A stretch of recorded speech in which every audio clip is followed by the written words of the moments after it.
We all live in different systems, and I think what we're starting to understand, there's a real movement towards studying systems now because we're recognizing that a lot of them are broken.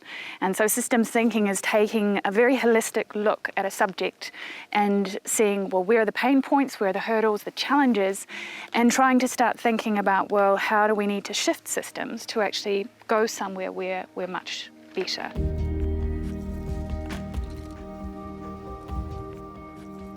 If we look at it, for example, as a boat, we have this hull which is made up of the 4 environmental goals. So you've got water, you've got land, you've got life on water, life below land, you've got the climate, so air, and that's what makes up the hull of this boat in the system that we live in.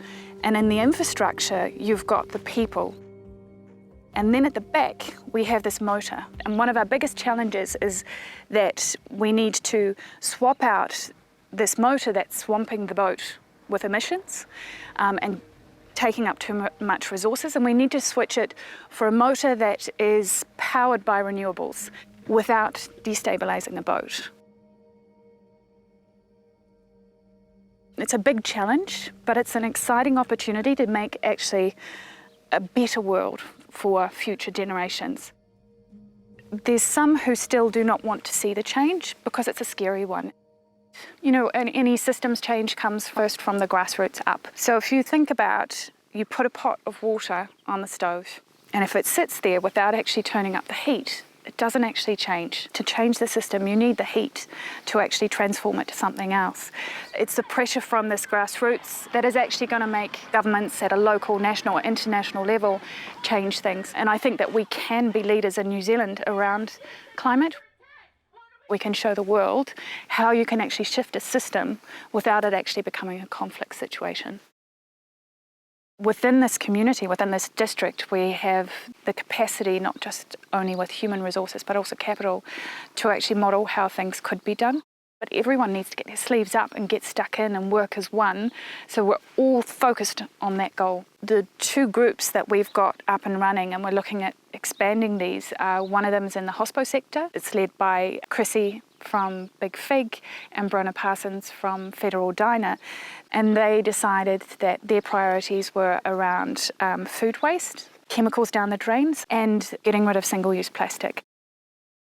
Building group is the same. We have got this amazing group of people looking at that sector and saying, well, how can we transition? And their priorities are building code reform, materials waste, and the third one is health and wellbeing.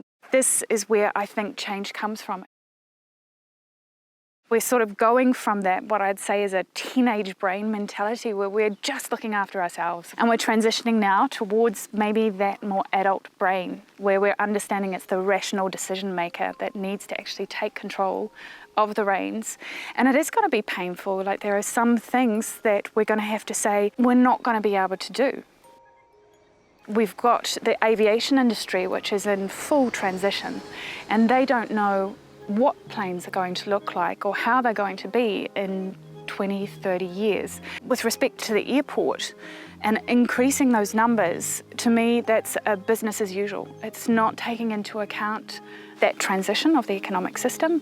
I almost think it's like investing in a stagecoach hitching post at the beginning of the 20th century to investing in an airport at the moment before we know where it's actually going.